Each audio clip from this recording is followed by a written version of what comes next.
I am proud to introduce to you Helena Donato Sapp.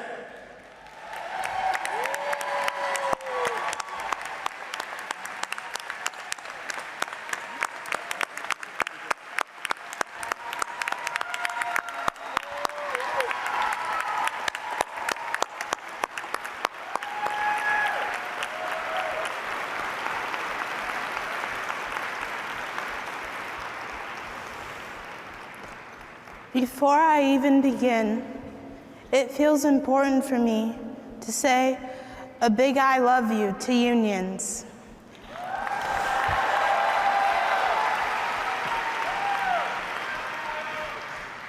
I come from a family who has done union work for generations, and commitment to union values defines our place in our communities.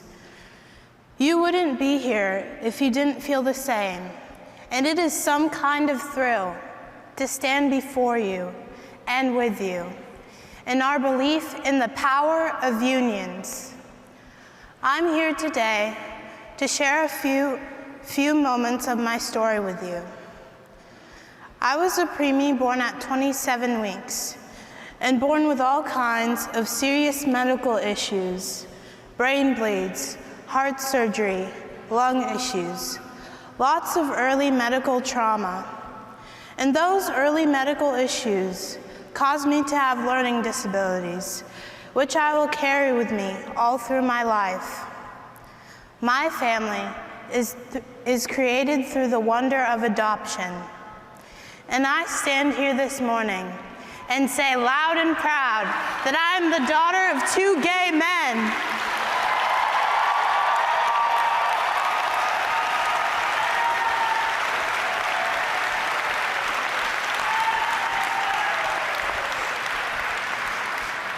My papa and dad always tell me the story of how they bought a Christmas ornament, a large H, 5 years before I was even born, when I was still an idea, an impossible dream. And these 2 gay men have been the best parents in the world to me, caring for me, loving me, and lifting me up with all the pride that 2 dads can muster. Honestly, I stand before you this morning because of the loving embrace of the queer community, and I'm so proud to name that in front of you all and in this place.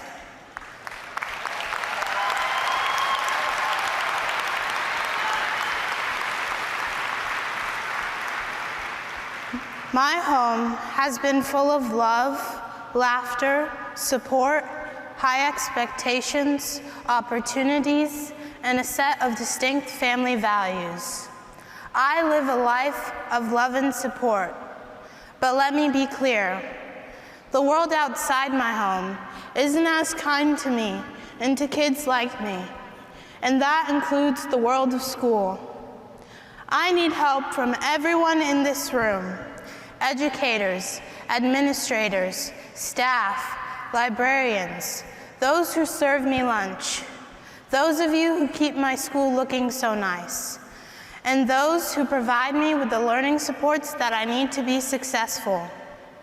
And it goes beyond my school doors and out into the community, because I also need the support of healthcare workers, beloved nurses, pharmacists, and others in the community who keep us safe and secure. If there ever was a time for all of us to work together, it is now. I've been tested and tested, and I've had 4 learning disabilities identified as I went from 1st grade to 5th grade and beyond. I have a visual processing disorder, a working memory disorder, dyscalculia, and ADHD. These are pretty common learning disabilities. And I know I represent about half of your classroom in one way or another. But let me be very clear here. These disabilities are only one part of my many identities. I am Black. I'm a dark-skinned Black girl. I am a Black girl. I am adopted. I have gay fathers. We are a multiracial family. One of my gay dads is an immigrant. The other gay dad was raised in poverty. I am not just one thing. I am many things. And these multiple intersectional identities shape my world. They give me power in some ways, and they can rain down bias and discrimination on me in other ways. One of these many ways I feel discriminated against is because of my learning disabilities. Even though school requested that I be tested for learning disabilities, after I tested and those learning disabilities were identified, as a student, I feel like school held them against me.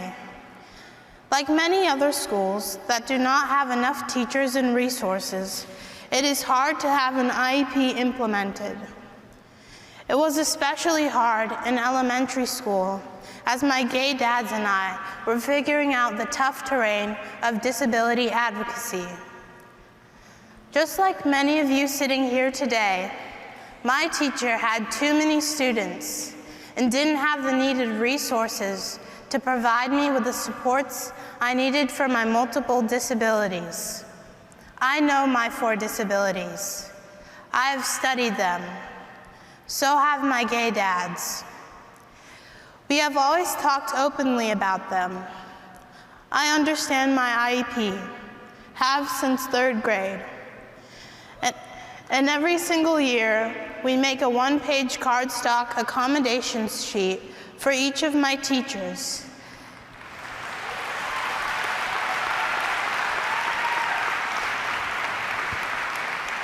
Telling them exactly what my strengths are, my needs are, and how they can meet them.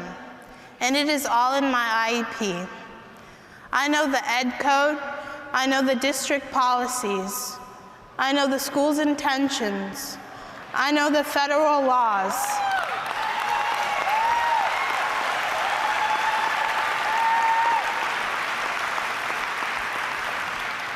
And as clear as we are, my unique individual needs are still not fully met.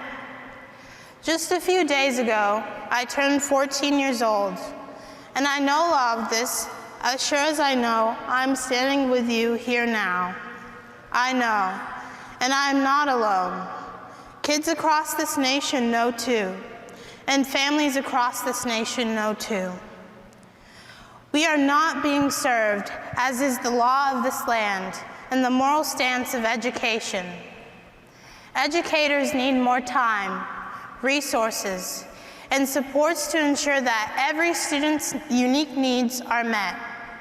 And that takes funding, not just the promise of funding, but collaboration time, training, and reasonable workloads.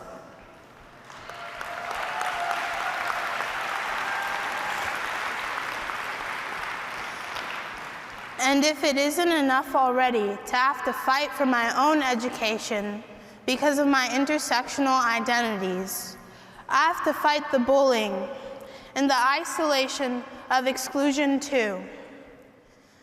I spend a lot of time reflecting on bullying as someone who has so often been the target of it.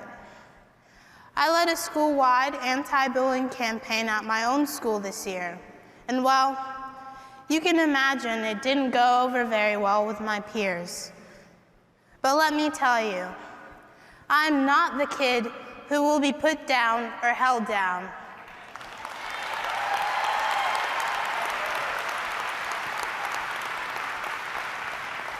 I'm the kid who will just show you what. You want students like me in your classroom, those who will be fierce, but kind, but fierce, but kind, but fierce, but kind.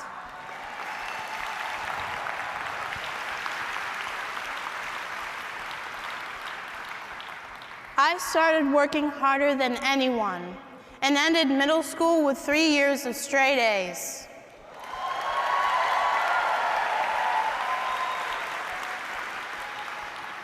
I won't say I showed them Instead, I showed myself that I could do it. But I stand here and will tell you that the exclusion never stopped for me in school. I left middle school a few days ago, and I have no good friendships that I will long for. The strange thing is that I think my peers wanted me to feel shame, but I am already clear at 14 that my work is about refusing shame for any of my identities.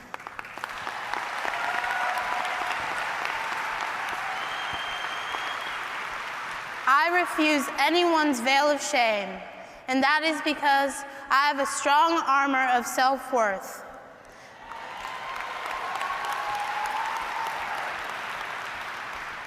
And my disability activism is modeling that pride to all other students and all educators. I lift my head up high with pride in who I am. I am proud of all my identities. As a child who has had nearly all of schooling against me, against my blackness, against my disabilities, against my girlhood, against my gay family, even against my succeeding, I am lucky to have two parents who have lifted me up at all costs.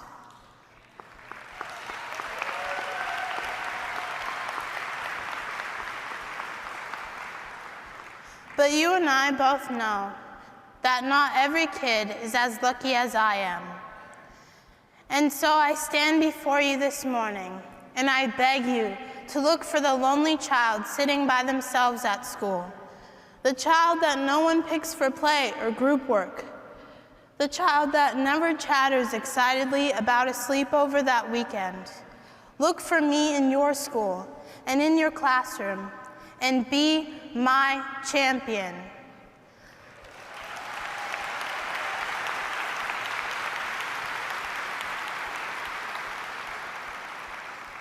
I am a prime example of a child that can soar and succeed if you champion me. And to be clear, being a champion to me means confronting your own deficit ideology and seeing my assets. It means to lift up the underdogs. It means caring for the downtrodden. It means championing my work and my character. It means learning more about how to support the students with disabilities in your classroom. Because you and I also know this important thing as well, and that it just takes one caring adult in a child's life to transform them, to save them.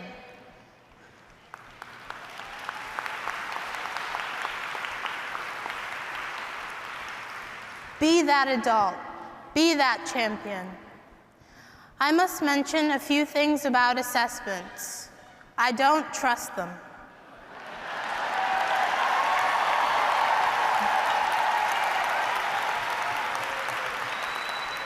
And I don't like them either. I had an early reading teacher who told my parents that she was concerned about my reading because of my low reading scores. My parents surrounded me in books I loved, and I've grown up reading day and night. That assessment was wrong.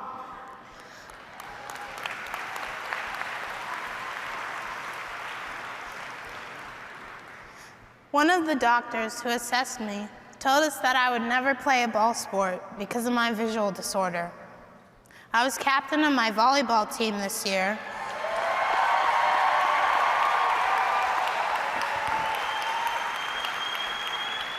Was on the basketball team, got 3rd place in shot put and 5th place in javelin and track and field.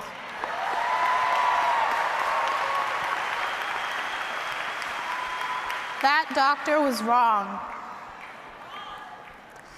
I've had so many people tell me and my parents that I can't do this or that, and I've done this or that just fine, thank you very much.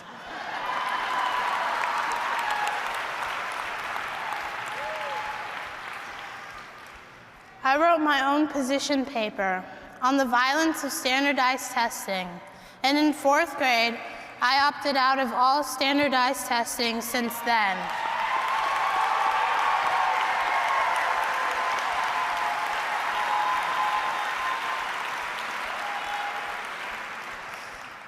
I paint a bleak picture of my schooling, I know, and I'm honestly being kind about my descriptions. It's a lot worse, to be honest. But in the midst of what I've gone through, there were islands of hope and joy, and they always came from caring adults like you. One example is my 4th grade teacher, Miss Taki. She was my first teacher who loved me and my learning disabilities, and she stayed up late at night thinking of ways to support me and make me successful. One thing she did for me was to be sensitive about the way she talked about my learning disabilities. Up until I got into Miss Taki's classroom, all I felt was that I was a problem body and a problem mind. It always communicated to me that I was lacking, I was a deficit. But not in Miss Taki's room. She smiled and just simply said that I learned differently. It was the first time that anyone in school was careful and sensitive about the language they use to define me. And I'm here to tell you that it made all the difference to me. Language matters. Words matter.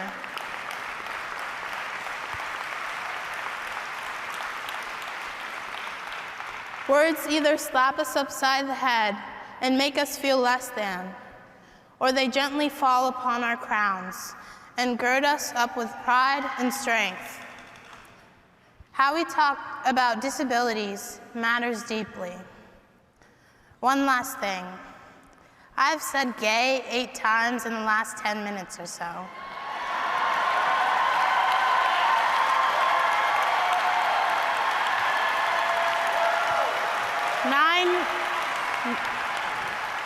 Nine if you count that gay, and 10 if you count that one.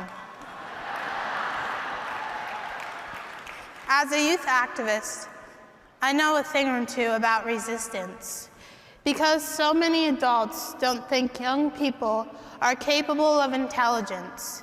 And I know that you know what I mean, because great educators resist all the time.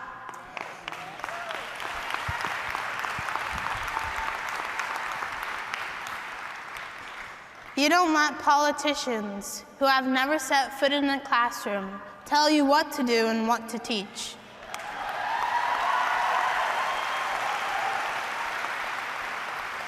Instead, you close your door and you do everything in your power, sometimes using your own money, to meet the needs of your students. Huge textbook companies don't know what your students need, but you do.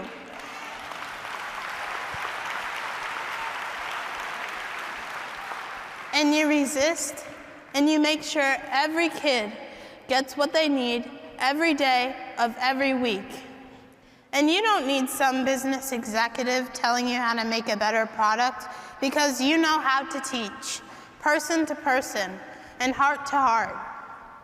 Keep resisting, whether it means saying the word gay or teaching kids the truth of history. You lead the way with your resistance, and if you don't mind, I will do a little resistance myself.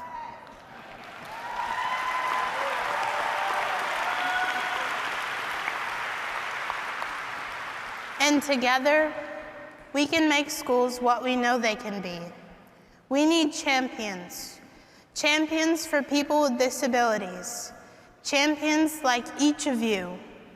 My name is Helena Sapp, and I believe that my disabilities are my superpowers.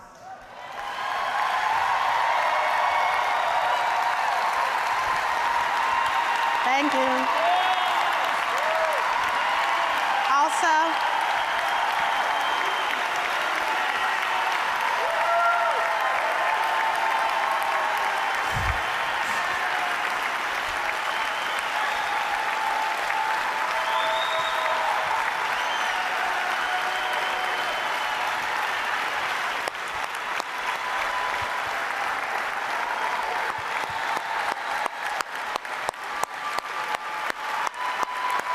Dad, wave, wave.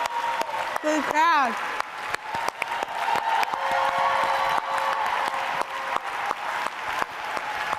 Also, I'm from Long Beach, California, so go California. And my dad is from West Virginia, so go West Virginia. Thank you.